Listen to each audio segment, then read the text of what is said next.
Hey everybody, I'm Nikki Vachon. I'm a college access counselor at FAME, and I'm joined by my friend Maria McDougall, who's going to be jumping in from time to time with some questions from the chat. And Kaylin is joining us as well, her daughter, so I'm really excited to have her with us, so that's cool. We know we're getting into FAFSA season and things are just really heating up. We have a lot of students thinking about the FAFSA and try to figure out their pathway through it. We have a lot of students who have complicated living situations, some that maybe not living with a parent, they feel like their situation is unusual. So the thought about doing the FAFSA can feel really like a lot. So we just want to make sure that you all know that actually it's not as hard, and in some cases it's actually easier for some of these students in unique situations, and their situations aren't even actually that unique.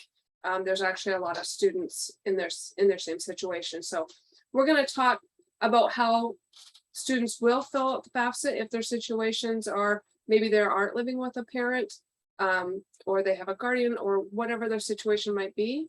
We're going to talk about that today and how you guys can help guide them through that process. All right, so when we talk about family situations, the status could be it's complicated, right? The first thing I'm going to show you guys is how we on the FAFSA determine whether or not someone is a dependent student for FAFSA purposes, and that's a pretty clear distinction. We're not talking about how the IRS views someone as a dependent. We're talking about how the FAFSA views someone as a dependent. We're going to show you the difference between a dependent and independent and how the FAFSA figures that out. I'm going to show you those dependency questions, what that looks like. Then there might be some special circumstances where they don't fit into one of those categories. Like, what do we do with students at that point? There is a pathway built for them. There's a process. So I'm going to talk about that. I also want to talk about what the definition of a parent is, because it's not the same for everybody. And then I also want to talk about what if there are changes within the household, or what if there is a change in like the family's income or situation. So that's what we're going to talk about. Let's dive right in. When the student gets in the FAFSA, this is what it looks like here in the middle.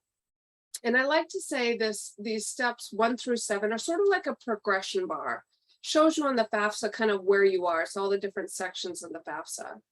Section 3 is a series of questions to determine whether the student is dependent or independent for FAFSA purposes. So what I mean by that is, if on the left side you can see there's these series of questions the FAFSA will ask. And if you are answering no to all these questions, you're considered a dependent student. And a dependent student for FAFSA purposes means that you need to put parent information on the FAFSA, and that's going to go in section 4 and 5. Parent demographics and parent financials. Now, if a student can answer yes to any of these questions, like be like, I love this little flow chart, then the student is considered independent, meaning no parent information is going to be needed on the FAFSA. They're going to skip over sections 4 and 5 and go right to section 6, which is student financials. So that's the difference, dependent versus independent for the FAFSA. Okay, so I'm going to show you what this looks like within the FAFSA. So in section 1, there's a couple of those questions, I call those the easy questions, that are already answered. You know, are you going to be 24 years old by the time that you file this FAFSA?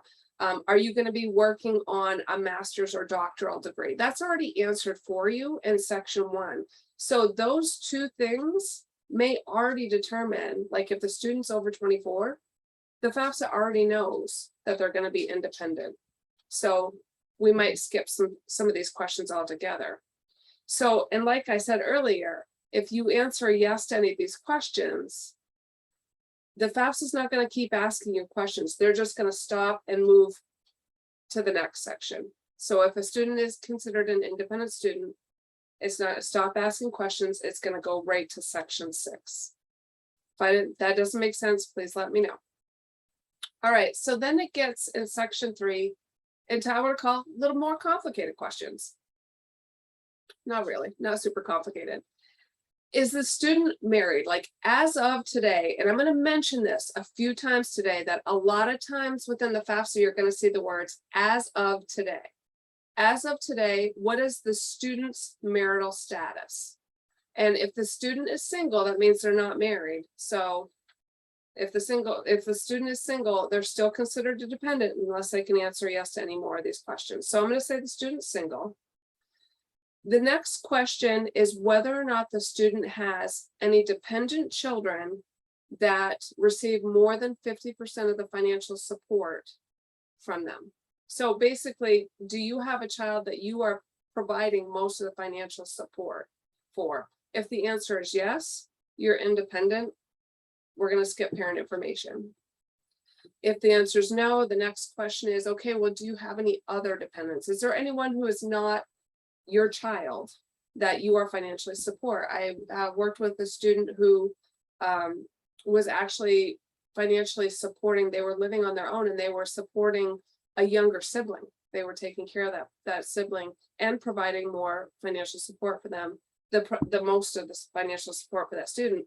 So that student could answer yes here.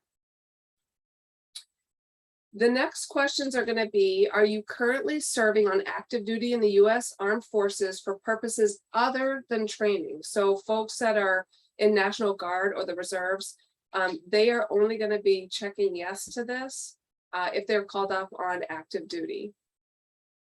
And then the next question is, are you a veteran in U.S. Armed Forces? So this is another thing that has a caveat. These are people who have been in the Army, Air Force, Navy, Marines, and released under a condition, any other condition other than dishonorable discharge. So a lot of times the college will ask for what's called a DD-214, and that's their release paperwork, and it shows their release status. So this is for anyone who's a veteran who's released under a condition other than dishonorable. The next question is, at any time, I feel like we're going to say this a lot, since you turned age 13, do you fit any of these three categories? No living parents. Were both your parents deceased? So that's any time since you were 13. Were you in foster care at any time since turning age 13? So someone could have been in foster care and adopted at age 17. That person could be independent. No parent information will be needed.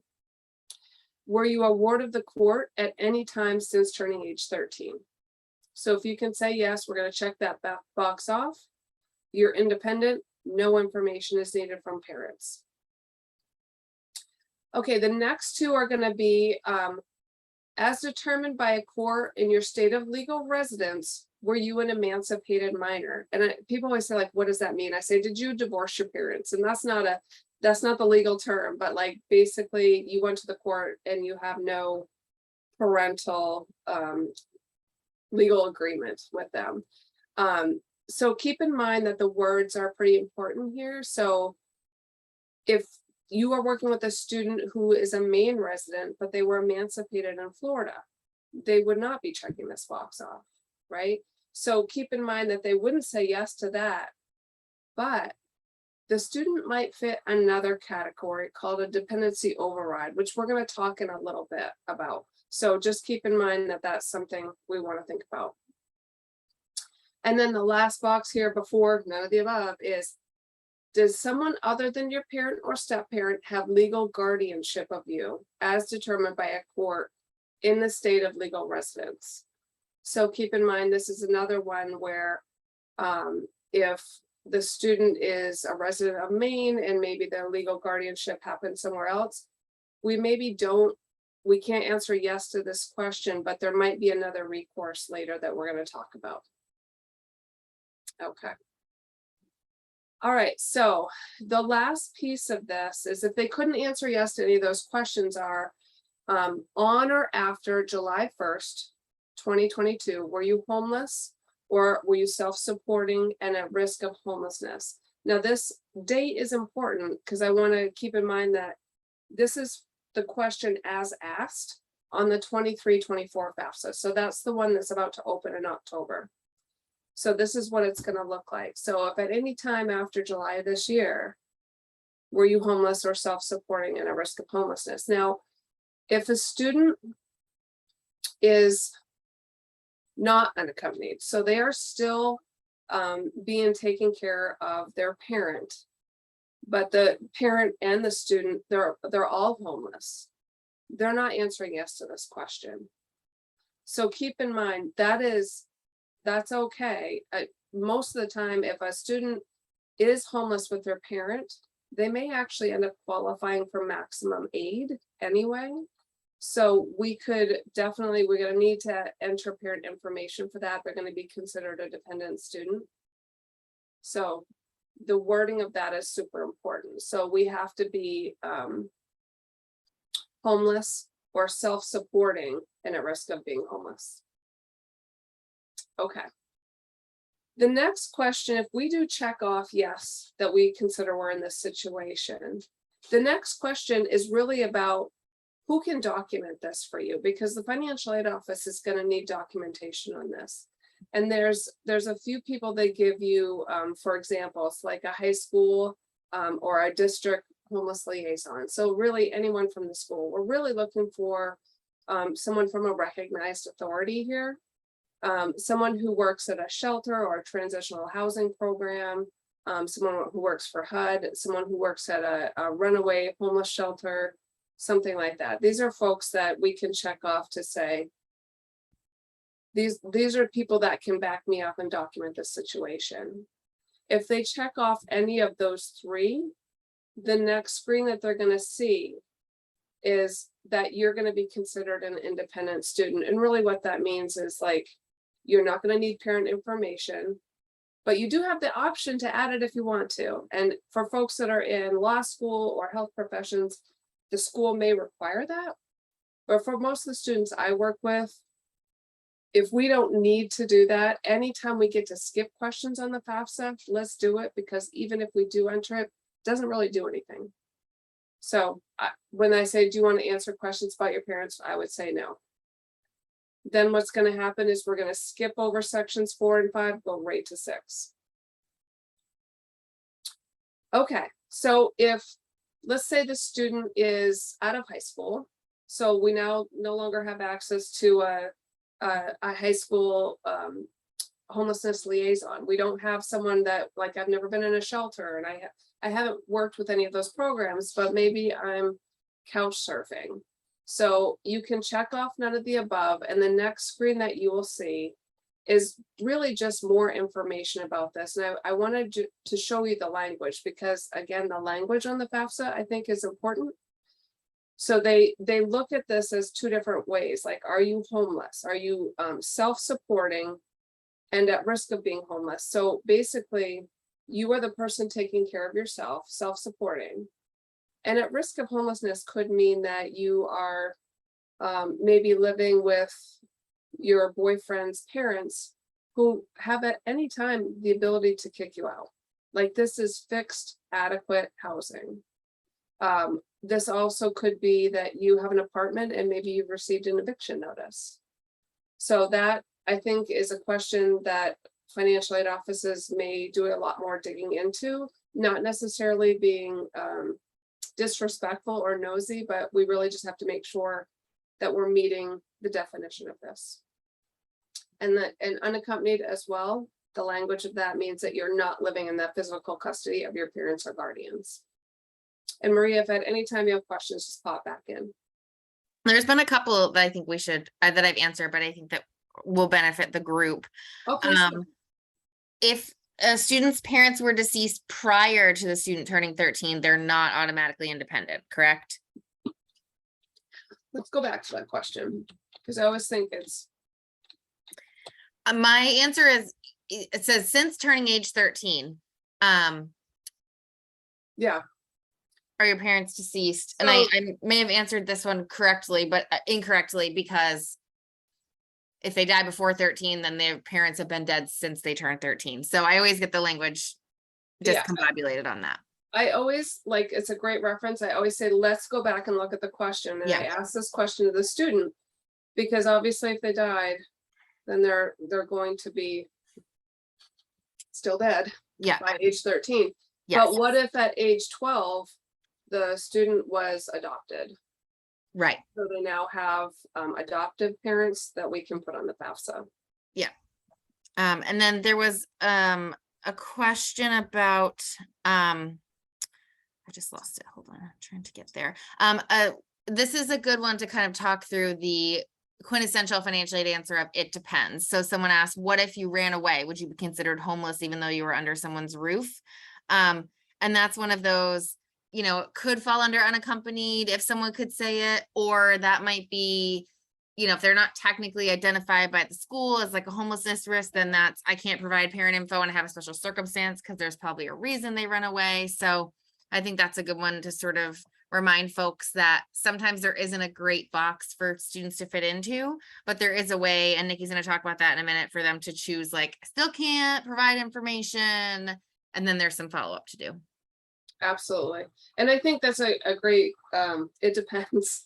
That's where it may not be this box the student fits in, but maybe there's another pathway for them. Or it could be that students have a variety of these situations, so we could do that as well. I always want to ask a little bit more follow-up. I also want to point out that the FAFSA really wants to get at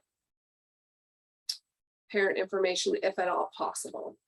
And sometimes if a student has run away, they don't necessarily have a bad relationship with their parents. I think I always lead with, are you in danger of contacting them? And I don't want a lot of information, but I just want to see, like, are you being mentally or physically abused by being in contact with them? Is it in your best interest? Worst case scenario, I do not want to re-traumatize someone by making them fill out a form. So I think I would do a little bit more digging. Thanks for that, Maria. Okay. All right, so let's back this up and say, all right, the student's going to read the homelessness definitions. And if we still feel like this meets your criteria, we're going to hit continue. I don't love the wording of the next screen, and that's on the left here. Impact of not providing parent information. It almost feels like to me like there's some consequences, but really the FAFSA is just saying, hey, we're not going to ask for parent information. We're not going to, like, if the student is due a renewal FAFSA, meaning that data is brought forward from the last FAFSA they did, they're not going to bring that information forward if they meet that criteria. The FAFSA is not going to show an expected family contribution, an EFC, because the FAFSA kind of sits in a holding pattern. To the financial aid office is going to have to follow up with the student, and once they get the documentation, the financial aid office will say yes or no, and they will get that EFC going. So the financial aid office picks it up at that point. You may be limited to types of financial aid that you might receive. Now, this sounds kind of like a warning, like perilous warning, but I would like to point out that for some folks, it might be in their best interest if they can put their parents' information on the FAFSA, because that then makes the student eligible for a Parent Plus loan. So that's a loan in the parent's name. But let's say the parent doesn't have great credit or doesn't want the Parent Plus loan because they can't take any more debt on. If parent information is added, the student can then have the parent apply for a Parent Plus loan. If the parent is denied based on credit, the student can get more in an unsubsidized direct loan. That was a long way to go by explaining like what aid they might be missing. And a pathway, I talk with students a lot, like if their parents can't apply for a Parent Plus loan, I'm like, okay, but maybe they should try, because then you can get more in your own loan if they get denied. Okay, and then the bottom point really is, I think, the most important, that you're going to have to follow up with financial aid. They're going to want more information. They're going to need to put a document in your file to explain or just show that you do meet that criteria. So if the student says, okay, I am unaccompanied and either homeless or at risk of being homeless and will not provide information about my parents, we're going to skip over the parent section altogether. We're going to go right to student financials. But maybe after seeing this, the student will say, okay, I don't meet this. I am going to provide information about my parents. Those are their options. Okay, so once that does get submitted for a student who is in a homeless situation, the financial aid office is the one to make the determination. So the student will need to work with financial aid to document their situation. And they can do this in a bunch of different ways. They can have, again, someone from the high school, someone that knows their situation. There might be a McKinney-Vento liaison, someone who works with a homeless population, the school counselor, a teacher, someone who knows that that student does meet that criteria. Someone who is in maybe TRIO or Gear Up, or somebody else that the student has been working pretty close with, that they know their family situation. Also keep in mind, we can use mental health professionals, social workers, doctors, clergies. I have taken letters from bosses. Family, friends are fine too. I would back up also to doctors just to say that those records are pretty private. So sometimes it's a little difficult to get that, but sometimes just the basic, this student has been homeless or self-supporting and at risk of homelessness since this date. That is helpful.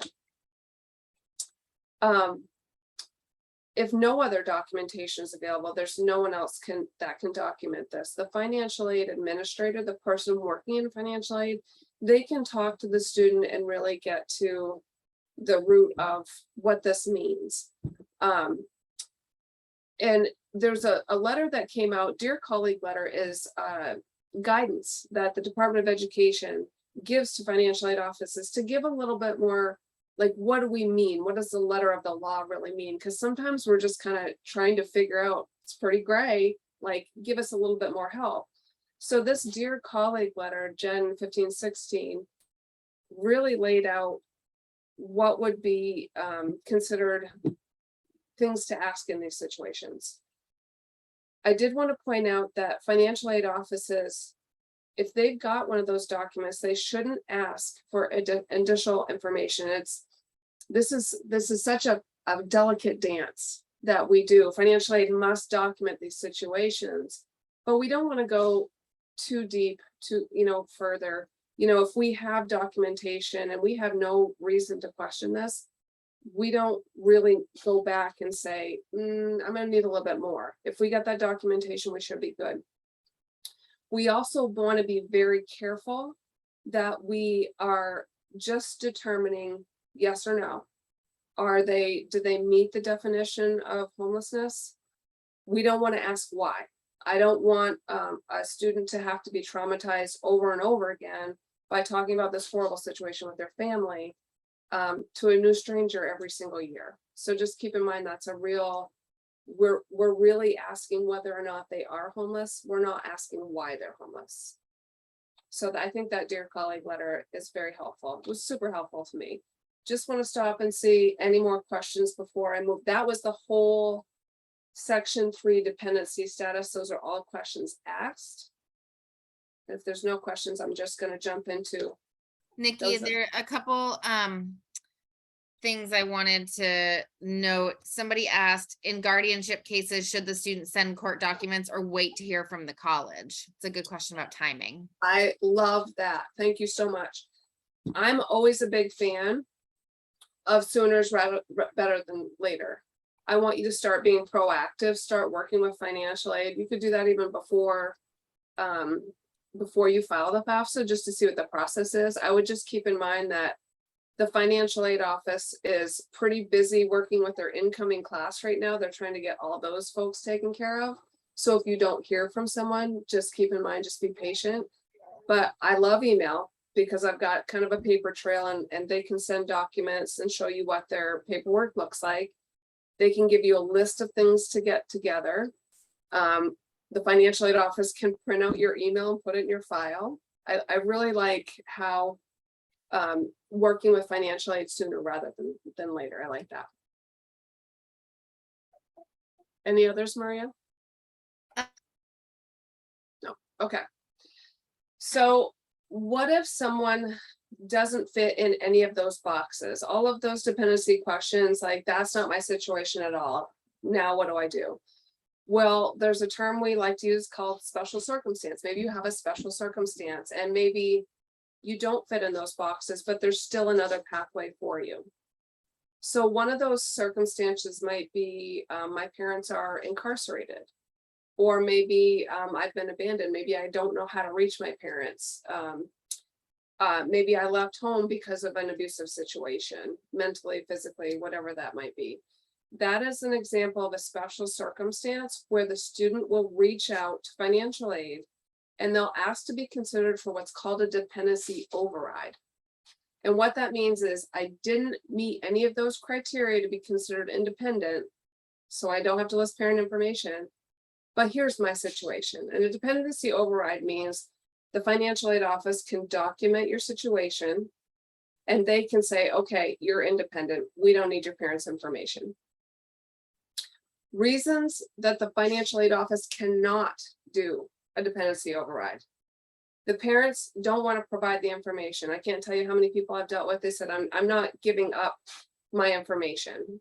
A parent refusing to help pay for college. Well, I love having a conversation about that because I think a lot of people think that if you do put your parent information that you are signing and you're saying, yes, I'm paying for everything. It's not the case at all. You're really just giving that student the option to maybe get some financial aid to help pay for school. And I'm very willing to have that conversation with parents. Give them my number. Very happy to. Parents don't claim student as a dependent on their taxes. We hear this all the time, guys. Filing status has nothing to do with the FAFSA, nothing at all. So don't use that at all. Or the student doesn't live with the parents. Well, keep in mind, many college students don't live with their parents, but they still are getting support from them. So keep in mind that those situations in red, that doesn't necessarily mean that you can get a dependency override. So let's just say that that student does meet that criteria.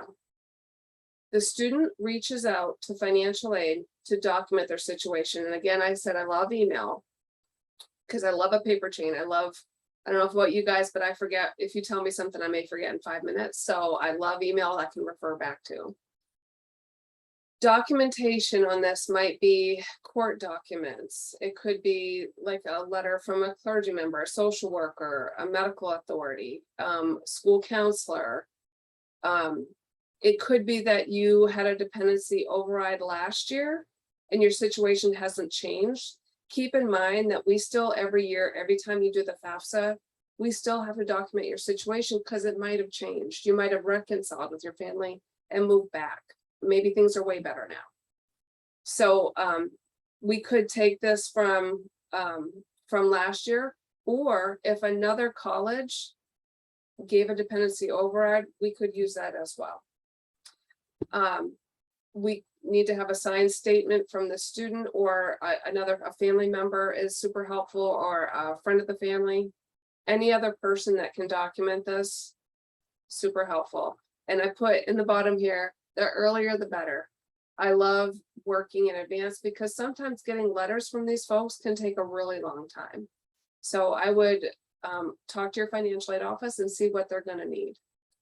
On page 65 of the Federal Student Aid Application and Verification Guide, there's more information on this. So just things to note, the financial aid administrator, they're using their professional judgment. They are the ones that make this final determination. The decision is not something you can appeal later. You can work with the financial aid office if things change, but Department of Ed, they leave it up to financial aid offices. A decision at one college saying yes, independent, is not necessarily going to guarantee that the other college, a new college, might also agree with that. It's up to the individual financial aid office. And we may have to provide documentation every year. A lot of times, this documentation for next year might be nothing has changed. My situation is the same as last year, and you have that documented. So just to let you know what we do in the financial aid office, after this, we have to sign off on that student's FAFSA to say, okay, they do meet a dependency override, a DO. And this is like a snapshot of an old old-fashioned paper FAFSA back in the day. We check this off and the financial aid person signs off on it. Now it's software that we use where we check a box on a screen and it's attached to my personal name because I'm processing it. So that's what that looks like. Any questions before I go in? Nikki, someone asked about what if a student has a guardian ad litem? And that's again one of those, like, it depends circumstances. I think the financial aid office would want to know more information. Well, why is it, can they technically get access to the parents? Can parent information be provided? That sort of thing. So those are sort of, in any circumstances like that, where there isn't, again, a good box for the student, they can always check, I'm unable to provide, but they're going to have to follow up with the financial aid office. Yeah, and that's a great point, Maria, that if you say you're unable to provide information and the financial aid office reaches out to you to say that it doesn't actually meet that qualification, the student can go in later and adjust that. And they can adjust and enter the parents' information at that point. Great, thanks. And I can see there's a lot of questions, so just keep in mind, I'll send a follow-up email if there's anyone we don't get to, or if there's some really complicated situations, we'll definitely get your questions answered. So let's say the student doesn't have one of those special circumstances where we can ask for a dependency override. There is still another pathway. Let's say that the parents, they're just flat out refusing to work with the student, fill out the FAFSA, doesn't meet the qualifications for dependency override. That doesn't happen. The student does still have a way that they can check off that they're unable to provide information about my parents, and the student can be eligible for unsubsidized loans only. So in other words, they're not going to be considered for any grants or scholarship aid. It's gonna, sorry, my phone's going off. It's going to be just unsubsidized loans. So they're not even getting the option for a subsidized loan, which is a zero interest loan while the students in school. So keep that in mind. You do have to, in order to get that unsubsidized funding for the student, we do have to have a parent sign a statement, say that they refuse to complete the FAFSA and they're not providing any financial support. So there's still a little bit more documentation needed for that. Okay. And then if the parent still refuses to do that, you can get backup documentation otherwise. Okay, I just want to show you, if a student says this, that they can't provide parent information, this is what the screen looks like. It gives you the two options. Like, I can't provide my parent information. It has special circumstances as an option. And this might be that, that you can't contact your parents because that you don't know where they are. You can say that, I have a special circumstance, that's that middle box. Or if you want the unsubsidized portion only, you're going to check off that bottom. I don't have a special circumstance and I'm submitting my FAFSA without parent information to get the unsubsidized loan. So I just want to point out that if we ever get to that point, that unsubsidized loan often may not cover the balance. The student still may not be able to attend. This is when I talk to a parent who refuses to put their information on the FAFSA, I say, well, we can do it, but they're only going to get enough unsubsidized loan up to the maximum amount of their year in college. So in other words, an incoming first-year student only has $5,500 to work with, and that may not be enough to pay tuition and fees. So that sometimes is a good piece of leverage to get the parents to say, okay, I'll do it. Because that may be stopping them in their tracks right there. I also wanted to mention the Maine Community College System free community college program. This is free for any student graduating 2020 through 2023 or getting GED high set in that time frame. They do have to be full-time students in a degree-seeking program. It does require the FAFSA. But keep in mind, we do have those students I just talked about where they can't get parent information. The parent may refuse, they may have a bad family situation. Those students can work with someone at the Maine Community College system to work with them to get free community college in Maine. So this is also another amazing opportunity for students. If you have any other questions about this, feel free to reach out to us. Okay, any questions, Maria? If not, I'll roll through. Looking good. Okay, thank you. All right, so I just want to talk about who qualifies as a parent, because people have different parent situations, like my kids, my stepkids. I have 3 stepkids. They have 4 parents total. Well, which parent is going to go on the FAFSA? There's only room for 2.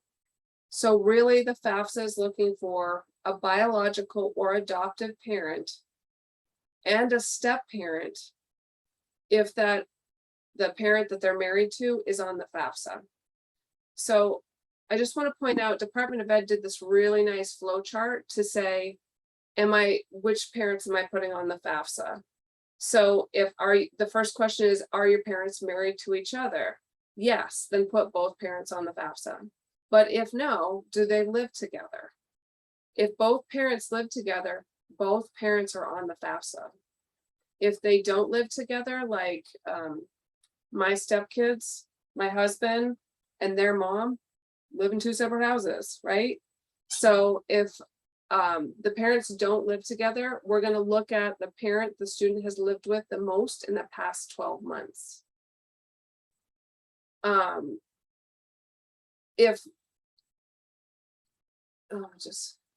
thinking through what I'm wondering about is if I should mention that there are going to be some changes coming up on the 24-25 FAFSA, where the residency, the last 12 months, is not necessarily going to be the deciding factor. It's going to be who provides most financial support. So that's what I wanted to just point out. Keep in mind that there are a lot of folks that a student might think of as their parent or who they should list on the FAFSA. And down bottom, we have those folks here. So a widowed step parent. So maybe you lived with your mom and stepdad and maybe mom passed away. We would not list step parent at that point. Even if we did list with them, we'd want to list your other parent if possible. Grandparents, every financial aid session I go to, I work with a grandparent who says they're just living with me because they can't live with their parents. They might fit one of these other categories, but parents are not going to be considered a parent here. Foster parents, legal guardians, older brothers and sisters, aunts and uncles. These are anyone who's not a biological or adoptive parent is not going to be a parent on the FAFSA. Okay, so just a reminder that the FAFSA is a snapshot in time. Nikki, can I back you up for 1 second? Sorry. Yeah. Someone asked in the chat a good question, like, what if you actually only have 1 parent? So just a single mom or a single dad, do you leave the second one blank? Yes, just like I live with, it asks you marital status of your parents. So it'd be, single in that case. And then, which parent are you providing? And it would never ask about the second parent. So just for clarification purposes, wanted to share that one with everyone. Excellent. Thank you. I'll show you that in a second. Okay, so the snapshot in time, this is the FAFSA. So keep in mind that many of the questions, like I said early on, are going to read as of today, what is the balance of your cash checking and savings account as of today? Like the wording is important on the FAFSA, so I always refer back to that wording. Except when it comes to income, keep in mind, this is what's, I think, confusing for folks. As of today might refer to assets, but when the FAFSA next October opens, it's going to ask for 2021 income. So people think of that as like old income. So maybe I'm going to list what was in my checking account in 2021. Just read the FAFSA questions as is, and I think that'll answer 90% of the questions. So when the FAFSA opens in October, coming up in a couple weeks, it's going to ask for 2021 income. And I know you might be thinking, well, that's not our situation right now. And I'll talk about that in a minute. But the FAFSA has to start with a baseline. We've always got to start with what they ask us for, and then we can follow up with financial aid if that's not accurate still. Okay, so Maria, like you just mentioned, parent marital status. So you can see it says, as of today, what is the marital status of your parent? If the student, like you just mentioned, Marie, says, my parent has never married, then the only questions going forward will only be, tell me, are you providing information about your mother or your father? Then the questions going forward are only going to read parent, like my mother's income. Tell me about your mother's income. Tell me about your mother's tax filing status. It won't give you the option to add a second parent information. So no worries about that. Okay, so let's talk about some changes. Okay, so as of today, what is that marital status? So keep in mind that if I go to do this in October, and I'm married, I got married in 2022. Well, that's amazing. But in 2021, I wasn't. So how do you file the FAFSA? Well, let's just say I'm married and filing my joint tax returns. I can link out to the IRS and pull in tax data. I can pull that in, right? But in these situations, if I just recently got married, but for 2021, I wasn't, I'm going to need to take my federal tax returns for 2021 and my new spouse, I'm going to take theirs. And I'm going to add all the information together and I'm going to have to hand enter it. Okay. So what if the opposite is true? What if I was married in 2021, so I have a joint tax return, but now I'm divorced or separated? Again, I can't use that IRS data pull because there's no way to separate out income. I'm going to have to grab my tax return, my federal 2021 tax return. I'm going to try to separate out my income from my exes. And I'm going to manually enter that information in. And what you'll see on the FAFSA, if you manually enter in your information, it will tell you what line on the 1040 to look at. And for some folks, like this might be pretty difficult. Like you're trying to figure out like how much of a credit did you get for something? Sometimes use your best judgment, like it's 50-50. You know how much your income is, so I think that's going to be cut and dry. But like if it comes to something other, like you pulled down some money from a retirement account, you might try to figure out whose was that money, who got to use that. Folks get very nervous about doing this. I want to tell folks that it's not going to be 1000% accurate. This is going to be your best guess.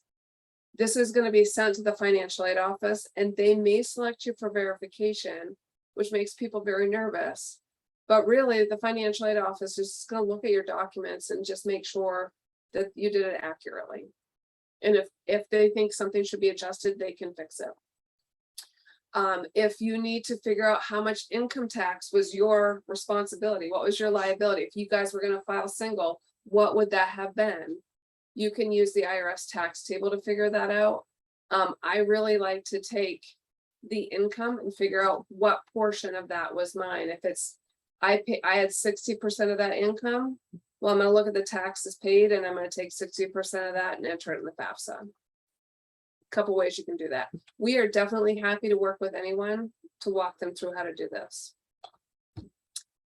Okay, so what if the income no longer reflects? Remember I said in October, we're going to have to use 2021 income. If that does not still reflect your situation, I want you to contact financial aid and let them know that what you put on the FAFSA is not the case anymore. We must file the FAFSA with that base year information, but then we work with financial aid. If there's any other situations like things that have happened after, so maybe you filed the FAFSA and then a parent got divorced later, the financial aid office can adjust the FAFSA to remove that other parent. A death of a parent, same situation. Also, I want you to contact financial aid if you've had significant expenses like medical. I had someone who just had to replace a good portion of their house. If the parents are in college at least half time, or if they have student loan payments for your older sibling. Don't suffer in silence. I want you to reach out to financial aid and let them know what's going on. Keep in mind that you are going to have to document this situation because the financial aid folks are going to have to to put some numbers in there. So they need to take your, like maybe your medical bills, they need to get documentation of that and they'll use that to adjust the FAFSA. So just be prepared to get that documentation ready. Again, earlier the better. Let's get on that. What students can do now, please encourage your students to file the FAFSA as early as they can after October 1st. I expect there's going to be maybe some issues with the FAFSA this year with some technical issues, so maybe mid-October. I really think that is that when people say, how do I get the most aid? File the FAFSA as soon as you can, especially for those folks that need to follow up with documentation.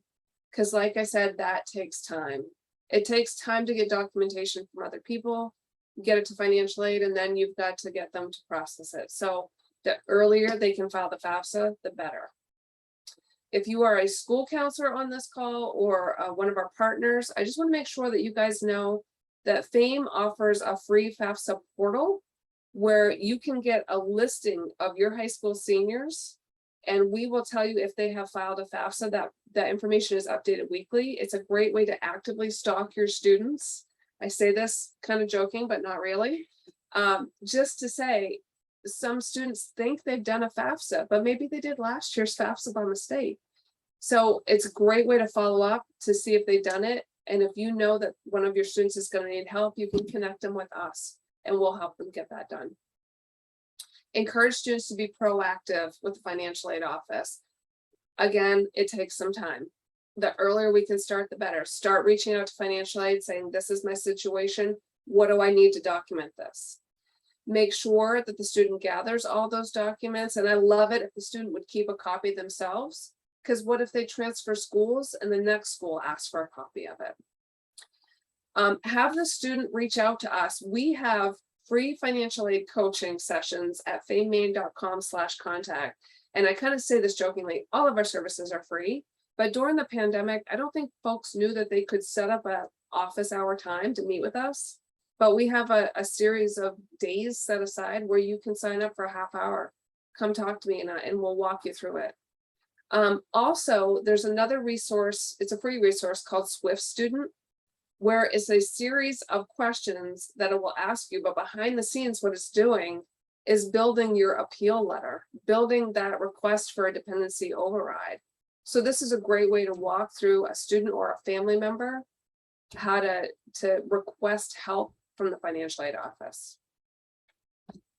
Okay, just want to mention famemaine.com/events. We are going to have virtual and in-person FAFSA help sessions. So if you go to our website, you can see where they're all going to be. You can register. Registration isn't necessarily necessary for the in-person ones, but it helps us give a head count so we can make sure we have enough staff. But if you're going to do a virtual, we're doing some virtual ones statewide. You do need to register for that so you can get the Zoom link. Feel free to share our information, famemaine.com/events, and people will be able to get confidential FAFSA help at those virtual sessions. What we do is we have it as a Zoom meeting. We do a little demo or just where people have questions. We send everyone to a breakout room, and then Maria and I'll be popping in and out with people answering questions as we go. Nikki, someone asked about how do they get access to the FAFSA portal? I love that question. You would contact Mila Tappan. Her email is mtappin@famemaine.com and just request. I'll put it in the chat. Thanks, Maria. Ask for access to that. You can always reach out to us, or you can email this email and it will get to Mila. education@famemaine.com, listed at the bottom of the screen. You can also give us a call there too. Would also like to say, please share. We have a great Facebook group called Paying for College for Me, where folks can join in, ask questions. We post scholarships. We tell folks what to do and when things are coming up. We have a pretty good Instagram, and we're gonna do Tech Talk. I'm gonna learn it, guys. Here we are, me showing my age, but we're gonna be on the TikTok, which is gonna be amazing. But we also have an amazing YouTube channel where you can share if you all have a social media presence. We do little short animated videos on who is my parent for the FAFSA. You know, you can share those. They're really cute, short bits of information. I think it's digestible. Any other questions we didn't get to? Nothing. Sorry, I'm dealing with a baby meltdown over here. Oh, But no that's questions. fine. You did a great job. Excellent. All right, so feel free to reach out to us. We're here to help you throughout the process at any point in time. If there's anything we can do for you that we haven't thought of, we're always looking for new ideas. So feel free to reach out to us.